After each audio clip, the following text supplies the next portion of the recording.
2008 में जब पाकिस्तान में इलेक्शन हुए हैं तो डेमोक्रेसी इंडेक्स पे पाकिस्तान का स्कोर था 4.5। जब 2013 में एक और इलेक्शंस हुए, democratic civilian transfer of power हुआ, हाय वो क्या दिन थे, वो 4.6 हो गया। आज माशाल्लाह माशाल्लाह माशाल्लाह माशाल्लाह 11 साल बाद पाकिस्तान का स्कोर है 3.3। 2006 की जब पाकिस्तान एक मिलिट्री डिक्टेटरशिप में था तब भी हमारा स्कोर था 3.9। वॉशिंगटन पोस्ट की टैगलाइन है कि जमहूरियत जो है वो अंधेरों में मरती है, इनफैक्ट अंधेरों में मारी जाती है। हम जमहूरियत को एक बहुत बाइनरी की तरह देखते हैं, अब जमहूरियत है अब जमहूरियत नहीं है। वो लाइट की तरह नहीं होता जो ऑन ऑफ का बटन है। जमहूरियत बनानी पड़ती है, जमहूरियत तोड़नी पड़ती है। तो आज हम वो सिलसिला देखेंगे। इसकी एक एनालॉजी अगर मैं ड्रॉ करूं तो जमहूरियत एक डैम की तरह है, कॉन्स्टिट्यूशन एक डैम की तरह है। ये चीज़ें आपको बचाती हैं फार रीचेस ऑफ द गवर्नमेंट से, ये चीज़ें आपको बचाती हैं आमरियत से, ये चीज़ें प्रोटेक्ट करती हैं आपकी ह्यूमन राइट्स, आपके फ्रीडम्स, आपके फंडामेंटल राइट्स। तो ये एक दिन में नहीं खड़ी हो जाती, इसको ईंट लगा लगा के खड़ा करना पड़ता है। और जिन लोगों ने इसको तोड़ा है वो ईंट बाय ईंट तोड़ा है। रोम एक दिन में नहीं बना और पाकिस्तान एक दिन में बर्बाद नहीं हुआ। आज जब पानी सर से गुजर चुका है तो सबको नज़र आ रहा है हम डूब चुके हैं, हम डूब चुके हैं। लेकिन जब पानी आ रहा था, जब डैम तोड़ा जा रहा था तो भंगड़े डाले जा रहे थे। बिल्कुल ये सच बात है कि ऐसा नहीं है कि पाकिस्तान की तारीख़ नहीं रही। हमारी एक 70-75 साल की तारीख़ आमरियत की रही है। समाओ हम ये 10 years on 10 years of type model चला रहे होते हैं कि अयूब खान या खान आएंगे, वो 11-13 साल आएंगे, फिर 7 साल जुल्फ़िकार अली भुट्टो के होंगे, फिर ज़ियाउल हक 10 साल आ जाएंगे, फिर 2-2 साल नवाज शरीफ बेनज़ीर को होगा, फिर 10 साल एक और आमरियत आ जाएगी। तो वो जो PPP PMLN का पीरियड है, जो उनकी 2 हुकूमतें हैं, उसकी कीमत हम पे कर रहे हैं टू इंश्योर कि डेमोक्रेसी जो है वो रूट्स ना ले पाकिस्तान में। उस वक्त अगर हम कहें कि अच्छा जी जमहूरियत का एक डैम बनाया गया, क्या क्या उसके पिलर्स होते हैं।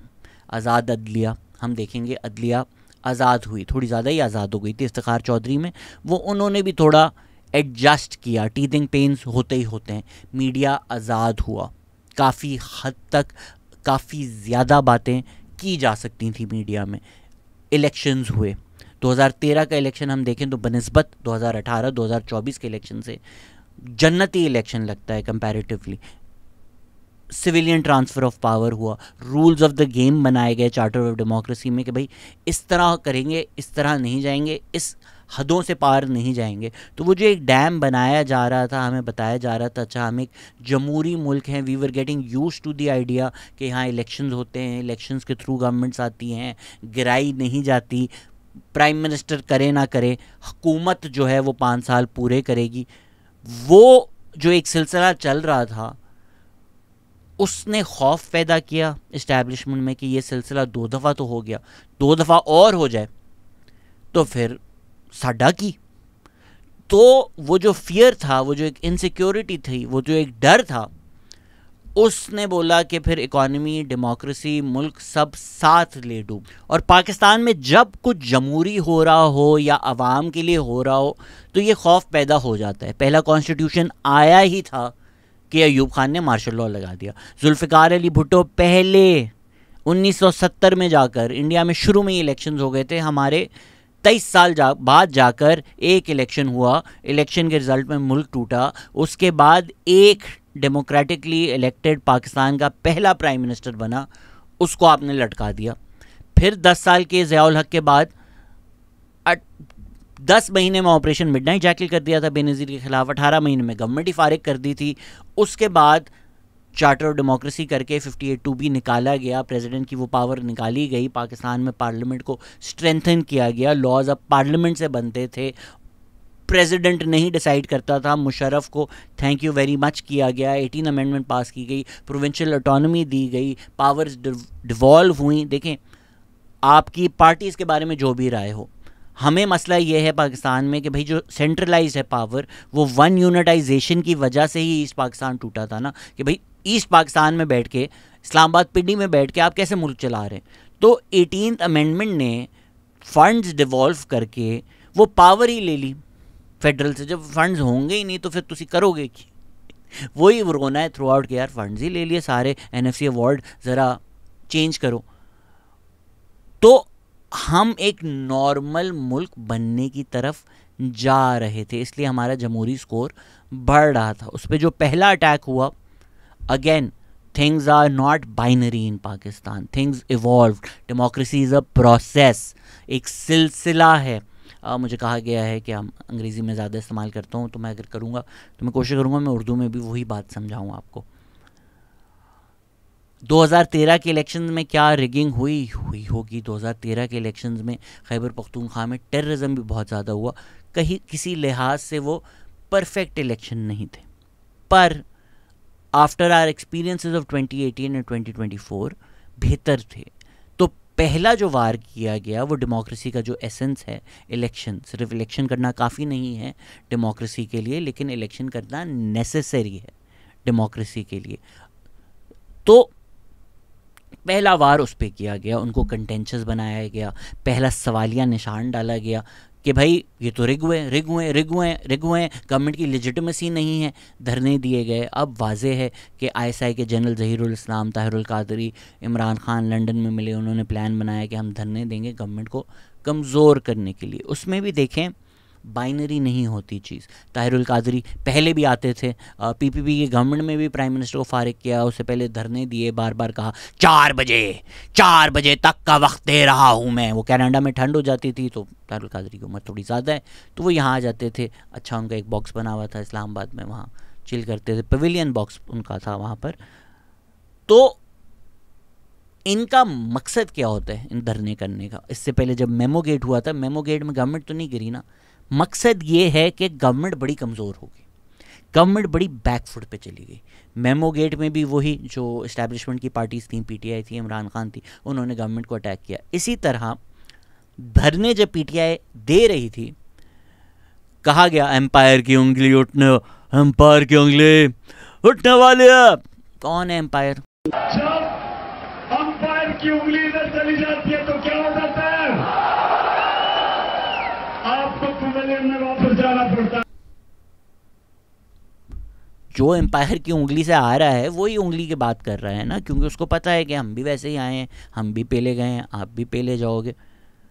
उस वक्त जनरल ज़हीरुल इस्लाम ने नवाज़ शरीफ को बोला कि आप इस्तीफ़ा दें। जब PTI के धरने हो रहे थे, नवाज़ शरीफ ने बोला मैं नहीं दूंगा। तो ये एक टसल थी, ये एक क्लैश थी।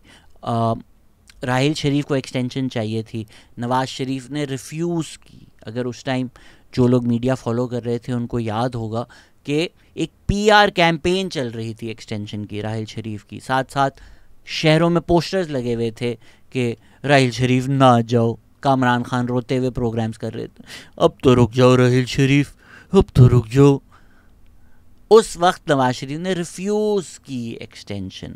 हो सकता है कि भाई वो पर्सनल वजूहात से की हो कि इनका रोल था धरनों में PTI के, वो ISI ने military chief of army staff के अप्रूवल के बगैर तो नहीं किए होंगे। धरनों में प्राइम मिनिस्टर हाउस पे हमला हुआ, सुप्रीम कोर्ट पे शलवारें लटकाई गई, PTV पे हमला हुआ, पार्लियामेंट पे हमला हुआ, कोई उसकी अकाउंटेबिलिटी नहीं हुई। ATC में जो केस लगे टेररिज्म के, वो जब पावर में आए तो सारे गायब हो गए, कोई टेंशन नहीं थी। डॉन लीक्स जिसका मकसद वज़ीर आज़म पे प्रेशर डालना था एक्सटेंशन की। अगर हम मीडिया की आज़ादी की बात करें तो 2014 में हामिद मीर पर गोली लगी, उन्होंने ISI का नाम लिया, वो जियो पर रिपोर्ट हुआ। आपको सही लगे गलत लगे, आज़ादी की बात हो रही है ना, मीडिया आज़ाद थी टू रिपोर्ट दैट। पर वही जिस तरह कायदे आज़म ने भी बोला, you are free to go to your temples, but उन्होंने ये नहीं गारंटी दी कि भाई जा तो सकते हो, वापस भी आओगे। तो मीडिया आज़ाद तो थी रिपोर्ट करने के लिए। रिपोर्ट करने के बाद उनके साथ क्या होगा वो हम सब ने देखा। जियो को सिस्टमेटिकली टारगेट किया गया, वीकन किया गया, उसमें भी इमरान खान सर फहरिस्त थे।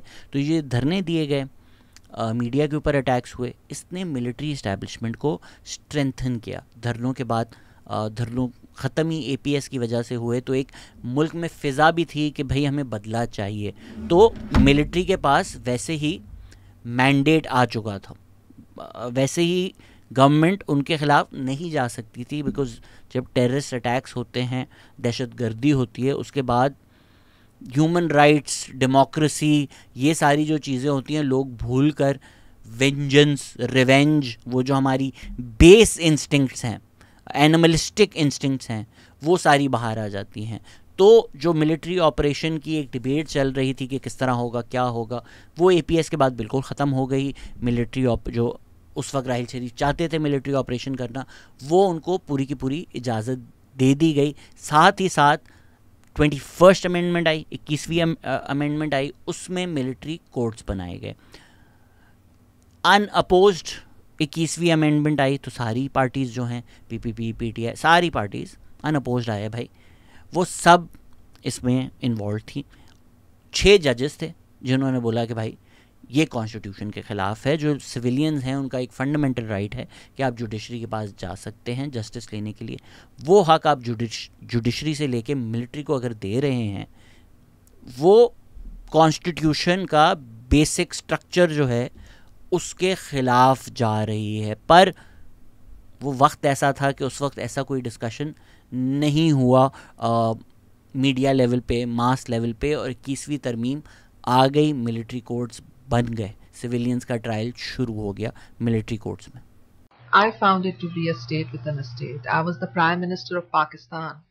And while I was the Prime Minister of Pakistan, I found ISI officials approaching my parliamentarians and asking them to defect from me, asking them to vote against me. उन 6 जजेस में से काजी फैज़ ईसा भी थे जिन्होंने डिसेंट किया, जिन्होंने बोला ये गलत 21st अमेंडमेंट पास हुआ है, ये कॉन्स्टिट्यूशन आइन के ख़िलाफ़ है। 18 अमेंडमेंट ने जहाँ डेमोक्रेसी या सिविलियन पार्टीज़ या प्रोविंसेस को स्ट्रेंथन किया था, 21st अमेंडमेंट ने, 21वीं तरमीम ने आइन में मिलिट्री इस्टेब्लिशमेंट को स्ट्रेंथन किया। फिर जो एक बड़ा क्लैश आया वो मुशर्रफ का ट्रायल था।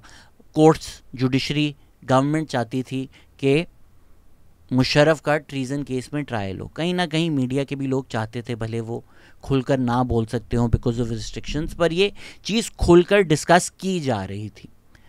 अब आप मुझे जवाब दें, इन रेट्रोस्पेक्ट, अगर उस टाइम एक फॉर्मर मिलिट्री डिक्टेटर का कॉन्स्टिट्यूशन तोड़ने पर ट्रीज़न पे ट्रायल होता, वो अरेस्ट होते, वो जेल जाते, पाकिस्तान कैसा मुल्क होता? कि एक former chief of army staff जिसने आइन, अपनी ड्यूटी, अपना वादा सब तोड़ा, अब वो जेल में। डेमोक्रेसी स्ट्रेंथन होती या मिलिट्री इस्टेब्लिशमेंट स्ट्रेंथन होती? मिलिट्री ने ऑफ कोर्स ये नहीं होने देना था, उन्होंने ये नहीं होने दिया। वकार सेठ की फिर बाद में कोविड में इंतकाल भी हो गया। PTI ने फुल टारगेट भी किया कि नवाज शरीफ पर्सनल बदलों के लिए कर रहे हैं। मुशर्रफ के सपोर्ट में जो यूजुअल सस्पेक्ट्स हैं, जो मिलिट्री इस्टेब्लिशमेंट के लोग हैं, जो चैनल्स हैं, वो आ गए उसके सपोर्ट में, वो अटैक करने में। फिर एक्सटेंशन रिफ्यूज़ हुई।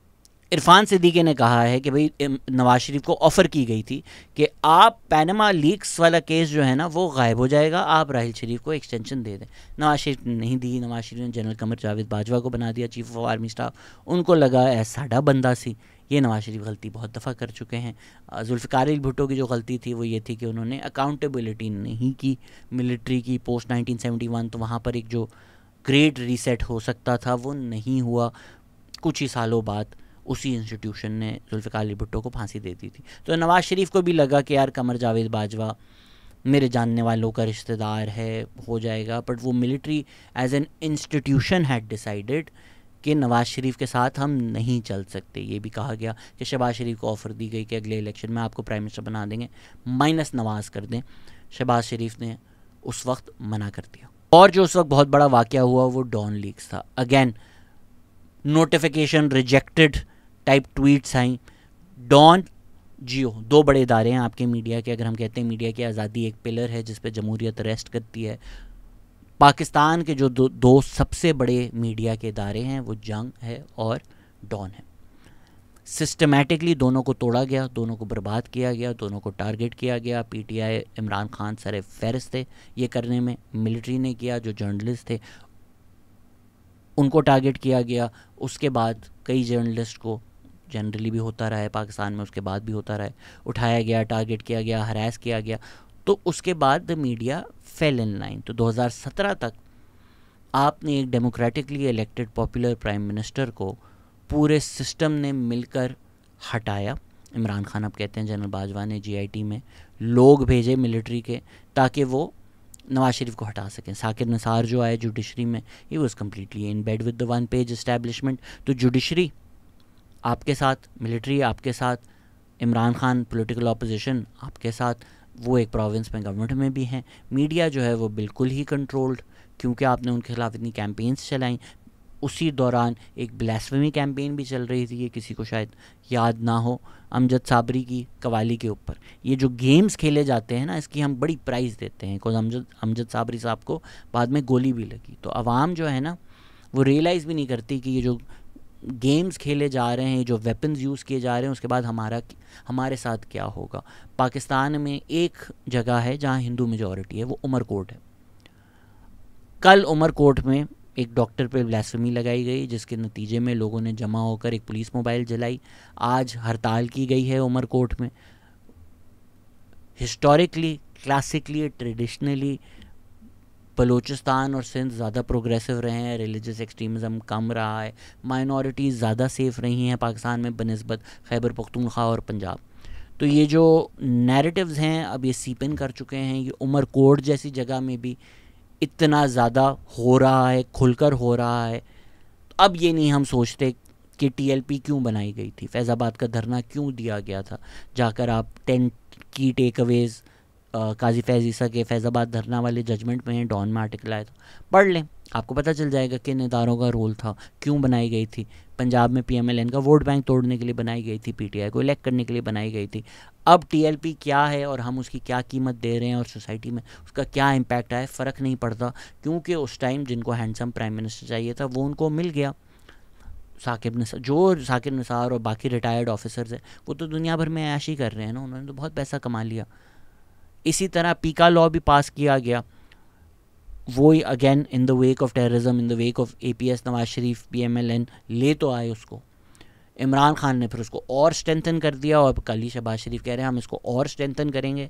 तो आप ले तो आते हैं चीज़ें, फिर आपको खुद नहीं एहसास होता कि यार जो ये छोटा मोटा हमने मुल्क बनाया हुआ है वो किस तरह बर्बाद हो जाता है आवाम के साथ, उसके बाद क्या होता है इन चीज़ों की वजह से। फिर 2018 का इलेक्शन हुआ, वो सबको ही पता है। इलेक्शन से पहले सारे इलेक्टेबल्स जो हैं वो PTI में डाले गए, PTI को इलेक्ट करवाया गया। उसके बाद जहांगीर तरीन का जहाज़ चला इलेक्शन वाले दिन, RTS बैठ गए, हर पोलिंग स्टेशन में मिलिट्री के लोग थे, वो बैलेट्स मैनेज कर रहे थे। उस टाइम मीडिया कंट्रोल था, तो जिस तरह 2024 के इलेक्शंस की ऐसी की तैसी मीडिया पर उसी रात हुई, उस तरह 2018 की हमने नहीं देखी। मिठाइयाँ बांटी गई, जिस तरह नवाज शरीफ भी जब डिस्क्वालीफाई हुए मिठाइयाँ बांटी गई, साबिर शाकिर ने भंगड़े डाले, उस वक्त हमें ये चीज़ें बड़ी अच्छी लग रही थी ना कि जमहूरियत बर्बाद हो रही है। 2018 BBC ने उसको डर्टीएस्ट इलेक्शन इन ईयर्स बोला, सारे इंटरनेशनल ऑब्जर्वर्स ने उसको एक घटिया तरीन इलेक्शन बोला। आप उसके बाद डेमोक्रेसी नहीं बोल सकते पाकिस्तान को, वो हाइब्रिड रिजीम, बड़ा एक फैंसी लफ्ज़ दे दिया कि नहीं डिक्टेटरशिप थोड़ी है सर, हाइब्रिड रिजीम है। कूल लगे ना कि यार हाइब्रिड गाड़ी आ गई है, इलेक्ट्रिकल भी है, पेट्रोल भी है, दोनों चलता है। वो शॉर्ट सर्किट होना ही होना था। जो पहले कानून पार्लियामेंट से बन रहे थे वो प्रेसिडेंशियल ऑर्डिनेंसेस से बनना शुरू हो गए। ISI और मिलिट्री जो है वो पार्लियामेंट बैठ के उसको कंट्रोल कर रही है। इमरान खान कहते हैं मैं ISI को फ़ोन करता था पार्लियामेंटेरियन से वोट दिलवाने के लिए। चौधरी परवेज़ इलाही जो PTI के प्रेसिडेंट हैं वो कहते हैं नैपिया तक इनकी बदलाते थे। CPEC का जो हेड है वो सिविलियन हटा के मिलिट्री लगा दिया। आर्मी का जो मीडिया विंग हेड कर रहे थे उनको special assistant prime minister information and broadcasting लगा दिया। सिविलियन पोस्ट, डिप्लोमेटिक पोस्ट, सब जगह मिलिट्री लगा दिया। नादरा जो है वो उठा के मिलिट्री को दे दिया। हद तक PIA एक सर्विंग एयरफोर्स जो लॉ के ख़िलाफ़ है वहाँ पे वो लगा दिया। पीका को स्ट्रेंथन कर दिया।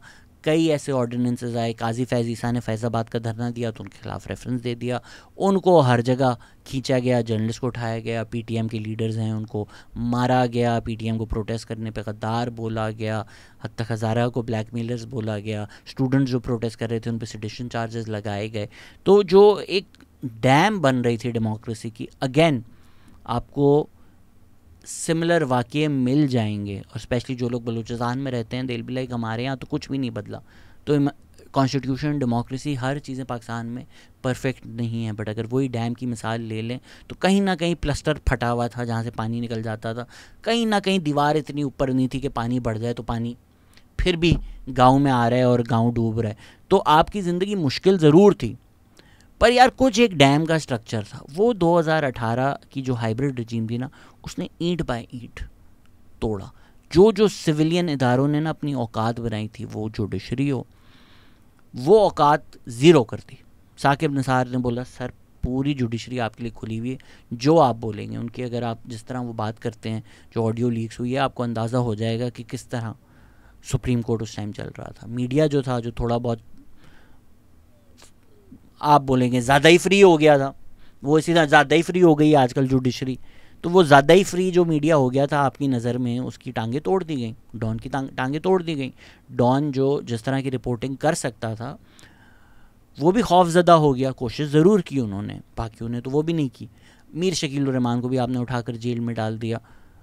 तो सिस्टमेटिकली जो जमहूरी इदारे हैं, जो सिविलियन इंस्टीट्यूशंस हैं, उनको डिसमेंटल किया गया या पूरा का पूरा मिलिट्री को हैंड ओवर कर दिया गया। तो जो नॉर्मल रूल्स ऑफ प्रोसीजर थे, जो रूल्स ऑफ द गेम थे, जो चार्टर ऑफ डेमोक्रेसी था, जो पार्लियामेंट थी, वो सारी की सारी चीज़ें सिर्फ एक विनियर बन गई। सिर्फ एक विनियर को उर्दू में आई डोंट नो, सामने का जो एक तमाशा है, फसाड है, वो बन गया।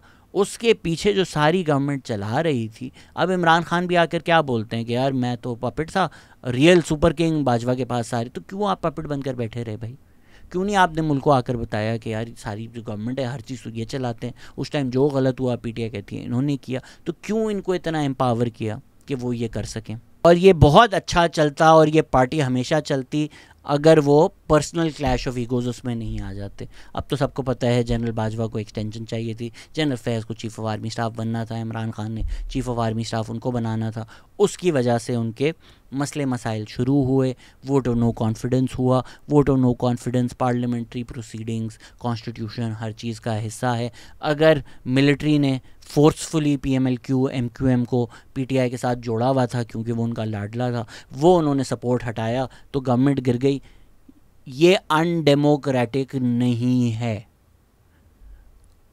अनडेमोक्रेटिक जो हरकतें शुरू की गई, जब वोट ऑफ नो कॉन्फिडेंस के बाद PML आई है पावर में, 2-3 साल जेलें काट कर, कुलसूम नवाज़ मरीन, तो फिर जो हुआ, मरीम नवाज़ जेल गई, नवाज शरीफ के सामने उनकी बेटी को अरेस्ट। तो जो रूल्स ऑफ द गेम बने थे, जो चार्टर ऑफ डेमोक्रेसी बनी थी, वो PDM जमातों ने बोला ऐसी की तैसी, अब हम उसी तरह खेलेंगे जिस तरह आप खेल रहे हैं। शाहरुख खान की जो लाइन है ना कि हम शरीफ क्या हुए, सारी दुनिया बदमाश हो गई। तो वो नवाज शरीफ ने भी सोचा कि यार 90s में तो हम थे खान, 90s में तो हम थे लाडले, तो हम नवाज शरीफ, शहबाज शरीफ क्या हुए, पूरी दुनिया बदमाश हो गई। तो उन्होंने बोला कि फिर अब आ जाओ, गुल्लू भट्ट वाली सियासत कर लो। वो गवर्नमेंट में आए, वो प्राइम मिनिस्टर बने। इमरान खान ने पार्लियामेंट डिसॉल्व करने की कोशिश की। उसके बाद एक complete fake American cipher controversy की। उस वक्त इमरान खान अगर पार्लियामेंट में बैठ जाते, एक्नॉलेज कर लेते, बोलते मैं पार्लियामेंट के अंदर लड़ूंगा, तो पार्लियामेंट स्ट्रेंथन होती। वो पार्लियामेंट के बाहर जाकर स्ट्रीट पर अटैक करना शुरू हुए। और सारा इशू क्या था? November appointment, chief of army staff appointment. Again vote of no confidence उसका हिस्सा है, वो उसके थ्रू आए। जो पॉलिसीज़ हैं वो हमने उस टाइम जाकर देख लें, बड़ा तनकीद किया कि जो फ्यूल सब्सिडी सारे फॉरेन रिजर्व्स बर्न करने के लिए इमरान खान ने दी थी, वो आपने कंटिन्यू की, फॉरेन रिजर्व्स आप बर्न करते रहे, इन्फ्लेशन आपसे मैनेज नहीं हुई। वो इकनॉमिक पॉलिसीज़ सही की गलत की, वो हमने उस टाइम सारी पॉडकास्ट की, जाकर देख लें। चीफ ऑफ आर्मी स्टाफ लगाना उनका हक था। जहाँ मसला शुरू हुआ कि हम कहें कि यार ये डैम था, इसको हथौड़ों से मारा जा रहा था, कुछ लोग बोल रहे थे अब यार डैम मत तोड़ो, कुछ लोग बोल रहे थे डैम तोड़ो, कुछ लोग बोल रहे थे डैम मत तोड़ो, कुछ बोल रहे थे नहीं हम तो डैम तोड़ ही नहीं रहे और तोड़ रहे थे। जब ये फैसला हुआ कि ऐसी की तैसी डैम ना ही हो, डैम द डैम, वो था जब इमरान खान ने जनरल बाजवा के कहने पर पंजाब असेंबली, खैबर पख्तूनख्वा असेंबली को डिसॉल्व किया। स्ट्रिक्ट डेडलाइन है कॉन्स्टिट्यूशन में कि जी 90 दिन में इलेक्शन होंगे। Was not up for debate. जब वो रेड लाइन तोड़ी गई, तब क्लियर हो गया कि भाई जो हाइब्रिड रजीम 0 से 4 इमरान खान पीटीआई लेकर गए थे, अब इसको 4 से 8 जो है वो पीडीएम लेकर जाएगी। पीडीएम वाले बोलेंगे कि भाई यार हमने तो नहीं किया, पहला वार आपने किया कॉन्स्टिट्यूशन पे। उमर अता बंदियाल ने पीटीआई को फेवर करने के लिए कॉन्स्टिट्यूशन रीराइट करके कानून की धज्जियाँ उड़ाकर पंजाब असेंबली हैंड ओवर की पीटीआई को। तो शुरू तो उनने किया, ठीक है, उमर अता बंदियाल भी इसमें गिल्टी हैं, लेकिन पीडीएम की जमातें भी उतनी ही गिल्टी हैं इसमें। वो जो एक्सटेंडेड केयर टेकर सेटअप आ गए ना, तब क्लियर हो गया कि यार कॉन्स्टिट्यूशन का जो एक फसाड भी हम बना रहे थे पीटीआई के दौर में, हाइब्रिड रिजीम भी कह रहे थे कि यार अच्छा डेमोक्रेसी भी है, डिक्टेटरशिप भी है, दोनों चीज़ें साथ साथ चल सकती हैं, वो ख़त्म कर दिया आपने। फिर क्लियर हो गया कि अब कोई कॉन्स्टिट्यूशन नहीं होगी, अब कोई लॉ नहीं होगा, अब जिसके पास जो पावर है विद इन दैट पावर वो जो कर सकता है वो कर ले। इमरान खान ने बोला ठीक है मेरे पास स्ट्रीट पावर है, मैं वो इस्तेमाल करूँगा, 9th में करेंगे, चीज़ें जलाना शुरू कर देंगे। पीडीएम ने बोला करते रहो, हम तो नहीं हटेंगे यहाँ से, आपने जो करना है कर लो। तो वो जो एक एक्सटेंडेड केयर टेकर सेटअप्स आए, मोहसिन नकवी साहब आए, गवर्नमेंट चलाई, पूरी गवर्नमेंट भी चल रही है, किसी को कोई फ़र्क भी नहीं पड़ रहा, इलेक्शंस नहीं हो रहे पाकिस्तान में, हमारी जो फाइनेंशियल एलीट है वो जाकर कह रही है कि ऐसे ही चलाते रहो, हमारा तो फ़ायदा हो रहा है, स्टेबिलिटी आ रही है पाकिस्तान में। वहाँ ये हो गया था कि बस अब ना पाकिस्तान में कोई कॉन्स्टिट्यूशन है, अब ना कोई लॉज हैं, अब जो कर सकता है वो करेगा। फिर काजी फैज़ ईसा का बैट सिंबल का सुप्रीम कोर्ट का जो जजमेंट आया उस पर भी हमने तनकीद की है। जो लोग चीप व्हाटअबाउटिज्म करते हैं हमारे कमेंट्स में आकर अब तो कुछ नहीं बोलो, जाकर देखो तो past 5.5 years of TPE can stand up against any channel in Pakistan।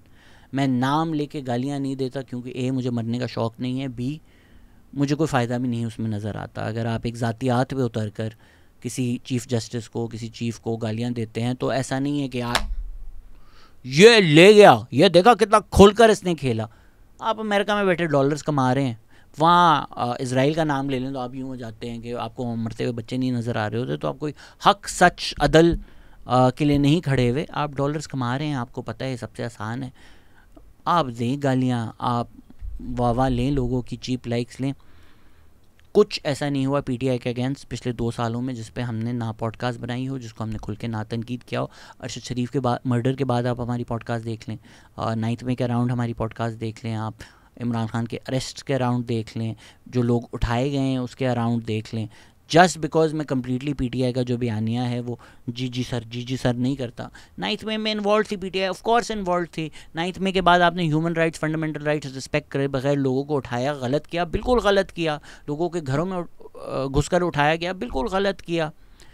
तो ये जो एक अकीदत है ना कि यार इस वक्त पीटीआई खड़ी हुई है तो बस सजदे करो उनके आगे, इसमें मैं नहीं बाय करता। अगर इसमें आप जेन्युइनली बिलीव करते हैं कि यार एक आदमी अगर खड़ा हुआ है उसको सपोर्ट करो, तो मौलाना फजलुर रहमान को सपोर्ट करें। वो तो पीडीएम में भी खड़ा हुआ था, वो तो आज भी खड़ा हुआ है, तो वो तो इमरान खान से ज़्यादा कंसिस्टेंट है। क्यों नहीं आप मौलाना फजलुर रहमान को सपोर्ट करते भाई? वो तो कंसिस्टेंटली खड़ा हुआ है कि यार उस टाइम भी मिलिट्री इस्टेब्लिशमेंट थी, आज भी मिलिट्री इस्टेब्लिशमेंट थी, करें ना। उसकी कंसिस्टेंसी तो इमरान खान से ज़्यादा है, इमरान खान तो उस वक्त गोद में थे। आप नहीं करेंगे। मैंने पीडीएम को भी नहीं सपोर्ट किया, उस टाइम पीडीएम वही बातें कर रही थी, डेमोक्रेसी, फिर आकर उन्होंने डेमोक्रेसी को बर्बाद कर जलाकर वोट को इज़्ज़त दो को भूल कर बूट को इज़्ज़त दी। उसी तरह अगर आज पीटीआई और पीटीआई के कुछ लोग हैं जो इस तरह की बातें कर रहे हैं, इस्तेमाल कर रहे हैं, ये वही लोग हैं जिन्होंने जस्टिफाई किया मर्डर्स को, जस्टिफाई किया फैशिज्म को, जस्टिफाई किया, सेलिब्रेट किया, भंगड़े डाले। अब इनके अंदर इतना गिल्ट है, ये आईने में देखते हैं तो इनका अपनी जलालत, असलियत नज़र आ रही होती है, तो वो औरों पे प्रोजेक्ट कर रहे होते हैं। इनको लगता है हम भी ऐसे हैं, आप लोग फैशन निकालें ना, लफ्ज़ निकालें ना, मेरी पॉडकास्ट निकालें ना कि यार अच्छा मैंने 2 साल में ये किया था, जो ये कमेंट्स करते रहते हैं आपने निकालो, दिखाओ। मैं तो पागल हूँ जो पिछले 5.5 साल से पॉडकास्ट कर रहा हूँ, उससे पहले 5 साल आर्टिकल्स लिख रहा था। मेरी तो पोजीशन कंसिस्टेंट रही है। जब पूरी दुनिया मुझे गद्दार वतन कहती थी for calling out the military establishment, for saying ये हो रहा है, तब तो आप लोग बड़े उसी साइड पे थे।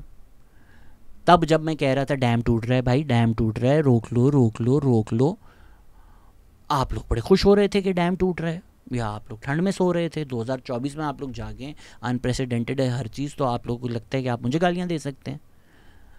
अब मुझे होप भी नहीं है, क्योंकि पानी इतना सर से गुज़र चुका है कि मुझे मुश्किल लगता है कि इस वक्त कुछ हम कर सकेंगे। जो लोग कर रहे हैं, मोर पावर टू देम। जो लोग पर्सनल मफाद के लिए कर रहे हैं कि इस वक्त ये बातें करना हमारे लिए बेहतर है, पावर में आ जाएंगे तो और डैम तोड़कर इन लोगों को डुबाएंगे। जेन्युइनली मुझे कोई ऐसा काबिल इंसान, सच्चा इंसान, ऑनेस्ट इंसान नहीं लगता जो जेन्युइनली डेमोक्रेसी और उसके लिए कर रहा है। पर्सनल फैनफेयर के लिए लोग कर रहे हैं, इसीलिए वो औरों को अटैक करते रहते हैं कि देखा मैं सच बोल रहा हूँ और लोग देखो कितने झूठे हैं, मुझे फॉलो करें, मुझे लाइक करें, मुझे वोट दें। तो ऐसे शार्लेटन को सपोर्ट करने का कोई फ़ायदा नहीं है। 2024 के उसके बाद जो इलेक्शन हुए हैं, जाकर आप हमारे देखें तो पॉडकास्ट, ऑब्वियसली दूसरी तरफ भी झूठ है कि 2/3 पीटीआई, वो भी झूठ है, पीटीआई ने भी झूठ बोला। लेकिन 2024 के इलेक्शन फ्रॉड हुए तो किसी ने डिनाई नहीं किया। 2024 के इलेक्शंस के बाद हमने रात को लाइव किया, वो जाकर देख लें। As good as any coverage of 2024 election you'll see. और रफ़ीउल्लाह काकड़, मुशर्रफ ज़ैदी, फसीज़ा का, उज़ैर यूनुस, और क्या चाहिए आप लोगों को, तमकीनत मंसूर, मतलब इससे बेहतर पैनल आपको क्या दे सकता था। उसके बाद अब्सा कोमल आई, उन्होंने बताया कि यार कुछ 30-35 सीटों में हेरा फेरी हुई है। उसके बाद जितनी चीज़ें हुई हैं हर चीज़ हमने कवर की है। थक गया हूँ यार मैं कर करके, तो आप लोग करें। फ्रॉड कंप्लीट, सबको पता है 2024 के इलेक्शंस किस तरह से हुए, they were complete joke of an elections. उसके बाद से बस आपने मिलिट्री को स्ट्रेंथन करते रहे हैं। आप 2022 में जब शहबाज शरीफ आए थे, उन्होंने बोला ऐसा है हर गवर्नमेंट ऑफिस उसको वेट करेगी।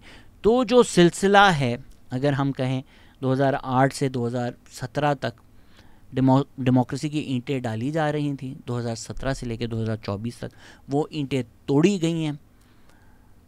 This word has not caught on, but मैं क्वाज़ी मिलिट्री रूल ही बोलता हूँ। अब जो है, अब ये बातें ही बेकार हैं, कॉन्स्टिट्यूशन, लॉ।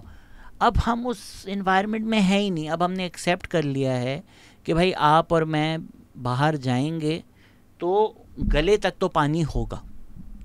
डैम वैम हम नहीं बनाएंगे।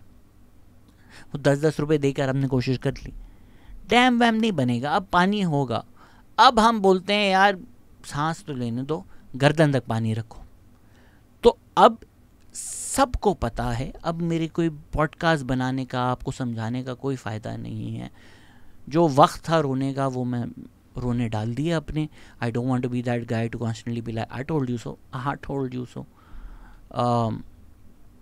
जो वक्त था वो गुजर गया, अब पानी सर के ऊपर से निकल चुका है। तो अब सब उस पानी में चलते हैं, एक्सेप्ट करते हैं। जो कॉन्स्टिट्यूशनल अमेंडमेंट आ रही है उस पर भी बड़े कमेंट्स आए। भाई जब आएगी तो उस पर डिस्कस करेंगे ना। मैं तो वो उस तरह का नहीं हूँ कि ज़राए ने बताया है कि इस मुझे क्या पता ज़राए, मेरे ना कोई ज़राए हैं, मेरे ना कोई जिन है, मेरे ना कोई मौक्किल हैं कि मैं आपको पहले से बता दूं कि कॉन्स्टिट्यूशन अमेंडमेंट अगले में 1 महीना लोगों ने अपने व्लॉग्स बेचे, ये होगा वो होगा। किसी को कुछ नहीं पता था, सब झूठ बोल रहे थे, सब प्रिटेंड कर रहे थे कि उनके पास ज़राए हैं, सोर्सेज हैं, ये लिखा हुआ है वो लिखा हुआ है। किसी को कुछ नहीं पता था। परसों वो आया है, अभी भी अनवेरीफाइड है। कल हमने पाकिस्तान में जो सबसे बेहतरीन इंसान है टू डिस्कस दिस, मेरे से बहुत ज़्यादा जिनकी नॉलेज है इस मामले में, सलाउद्दीन अहमद, वो आए हैं। उनके साथ पॉडकास्ट रिकॉर्ड हुआ है, वो कल रिलीज़ होगा। हम कभी फास्ट नहीं रहे, हम कभी कुछ होता है और फ़ौरन पॉडकास्ट आ जाती है, ऐसे हम कभी थे ही नहीं। हम हमेशा स्लो टाइम लेकर चीज़ समझ में आए कोई ऐसा इंसान हो जो उसकी नुआंसेस बता सके। And I also understand why people want us to discuss these things, because कल जब मैंने पॉडकास्ट रिकॉर्ड किया सलाउद्दीन अहमद के साथ, वो ज़ाहिरी बात है उनकी काबिलियत है, उनका टैलेंट है, उन्होंने जिस तरह उसको समझाया बताया, मुझे नहीं लगता मीडिया में कोई भी और प्लेटफॉर्म ने इस तरह बैठकर उसके आर्टिकल्स, उनका इफ़ेक्ट फेयर अनबैलेंस तरीके से डिस्कस किया है विदाउट गेटिंग इनटू ये पार्टी वो पार्टी, ये ऐसे हैं, ये वो ऐसे हैं। हो क्या रहा है, ये क्यों गलत है, कॉन्स्टिट्यूशन क्या है, इसकी फ़िलॉसफी क्या है, वो नुआंस डिस्कशंस जो हमने कल जिस तरह किया है, मुझे नहीं लगता अब तक हुआ है। तो आई गेट टीपी की इम्पोर्टेंस क्या है, but you also have to understand that people who been doing this for a while, what do we face for doing this? तो अब जब मैं थक चुका हूँ, जब मैं हार चुका हूँ, जब मुझे होप नहीं नज़र आती, जब मेरी लाइफ अंडर थ्रेट है, तो मैं अपनी मेंटल हेल्थ, फिज़िकल हेल्थ बचाने के लिए 6 दफ़ा पॉडकास्ट करके आपको बता चुका हूँ कि मैं नहीं करंट अफेयर्स अब डिस्कस करना चाहता, मैं सोशल इश्यूज डिस्कस करूँगा। मिसोजिनी, पेट्रियार्की, उमरकोट का भी वाक़या है, वो भी एक जंग है जो सिर्फ टीपी ने उठाई हुई है, बाकी सबके तो पर जलते हैं डिस्कस करने में। तो उमरकोट का वाक़या हो, कोयटा का वाक़या हो, काजी फैज़ी सा का जजमेंट हो, हम ही कवर कर रहे हैं ना, कौन कर रहा है। तो ये सोशल इश्यूज़ वाला जो रिस्क है, जहाँ मुझे लगता है कि अब तक को रोना डाल सकते हैं कि डैम टूट रहा है, डैम टूट रहा है, अभी भी 2-3 ईंटें बची हुई हैं, वहाँ मैं कोशिश कर लूँ। जो पॉलिटिकल है, मुझे नहीं लगता अभी कोई पॉइंट है। जो कॉन्स्टिट्यूशनल अमेंडमेंट जिस तरह की आ रही हैं, ये तो बहुत बड़ी अंडरस्टेटमेंट होगी कि पीपीपी पीएमएलएन कंप्लिसिट हैं। पीपीपी पीएमएलएन अब जो है वो जो एक मशीनरी नहीं होती, हम जब कह रहे हैं कि यार हथौड़े मारे जा रहे हैं जमहूरियत कॉन्स्टिट्यूशन तोड़ने में, तो वो जो मशीनरी नहीं होती जिसमें रैकिंग बॉल लटक रहा होता है, अब पीपीपी पीएमएलएन वो लेकर आ रहे हैं। तो जो जुडिशरी का रोल रहा है, जो मीडिया का रोल रहा है, जो पॉलिटिकल ऑपोजिशन का रोल रहा है, जो मिलिट्री इस्टेब्लिशमेंट का रोल रहा है, अब उन सब ने ये डिसाइड कर लिया है, उनको समझ में आ गई है कि भाई अब कॉन्फ्लिक्ट है, अब जंग है, अब जिसके पास जितनी पावर है वो पावर यूज़ करे और लड़े। अब व्हाट डज द लॉ से, व्हाट डज द कॉन्स्टिट्यूशन से, what does the charter of, ये बेमायनी बातें हैं। अब फैसल वाडा, अगर हम कहते हैं कि उनके गले में लता मंगेशकर की आवाज़ है, उन्होंने क्या बोला, इनसे नहीं हो रहा तो हटाएं फिर इनको। बिलावल भुट्टो ने क्या बोला, डेमोक्रेसी अगर पैकअप होगी तो इमरान खान जिम्मेदार होंगे। क्यों बिलावल भुट्टो को लग रहा है डेमोक्रेसी पैकअप होगी? क्यों फैसल वाडा को लग रहा है कि इनसे नहीं हो रहा? तो ये तो किस तरफ लेके जा रहे हैं तो को? अब ये हैमर थ्रू कर देते हैं कॉन्स्टिट्यूशनल अमेंडमेंट। कॉन्स्टिट्यूशनल अमेंडमेंट पे कल पॉडकास्ट आ रही है तो मैं ज़्यादा नहीं डिस्कस करूँगा। ट्विटर ट्रेंड चला दिए मेरे ख़िलाफ़, हर कमेंट में शुरू हो गए सारे, अब नहीं बोलेगा। जब मैंने बोल दिया मैं करंट अफेयर्स नहीं डिस्कस करूँगा, दी ओनली रीज़न मैंने कॉन्स्टिट्यूशनल अमेंडमेंट पे भी पॉडकास्ट की is I got many messages from lovers also, haters तो एक साइड पर, उन्होंने बोला प्लीज़ हमें नहीं समझ में आ रहा। आई सेड यार ये वो लोग हैं जिनके लिए ये करना ज़रूरी है, बट ये मैं आखिरी चीज़ कर रहा हूँ। अगर हम कहते हैं कि मुल्क के लिए कुछ करना चाहिए, मैंने 10 साल बहुत कुछ कर लिया, अब मैं अपने लिए करूँगा। मेरा ना कोई इंटरेस्ट है पैसे कमाने में, ना मैंने आज तक आपको कुछ बेचा है, ना मैं पॉलिटिक्स में आना चाहता हूँ, ना मैंने आपसे लाइक सब्सक्राइब शेयर इस तरह की भी चीज़ें नहीं मांगी, ना मैंने कोई जॉब ली, ना मैंने कोई गवर्नमेंट में काम किया, ना मैंने किसी टीवी चैनल पे काम किया, ना कल को मुझे शाज़ेब खानज़ादा, हामिद मीर ये कुछ बनना है। वो मेरा करियर ही नहीं है। मैं स्टैंड अप कॉमेडी करता हूँ, खुश रहता हूँ, मैंने वो करना है।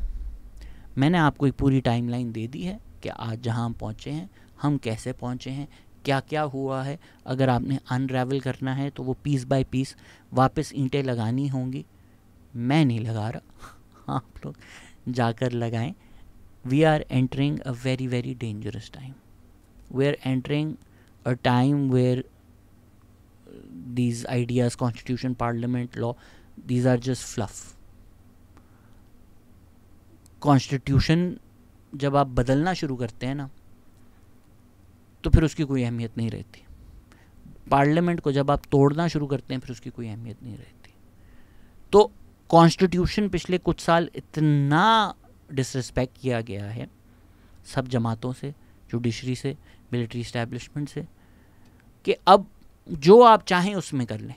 पार्लियामेंट को जोक बना दिया है। अब जो कॉन्स्टिट्यूशनल अमेंडमेंट आ रहा, अभी पार्लियामेंट लॉजिस से जब उठाया गया, पीएमएलएन पीपीपी ने भी क्रिटिसाइज़ किया, कुछ उनको पता है यार कल को हम भी यहीं से उठाए जाएंगे, हम भी पहले गए हैं, तुम भी पहले जाओगे। उसी तरह कॉन्स्टिट्यूशनल अमेंडमेंट उन्होंने तो नहीं लिखा ना, इनको तो बोला गया है कि तुमसे पास अगर नहीं हो रहा तो इनकी तो मजबूरी है, बंदा इनको गालियां देकर मिलेगा भी क्या।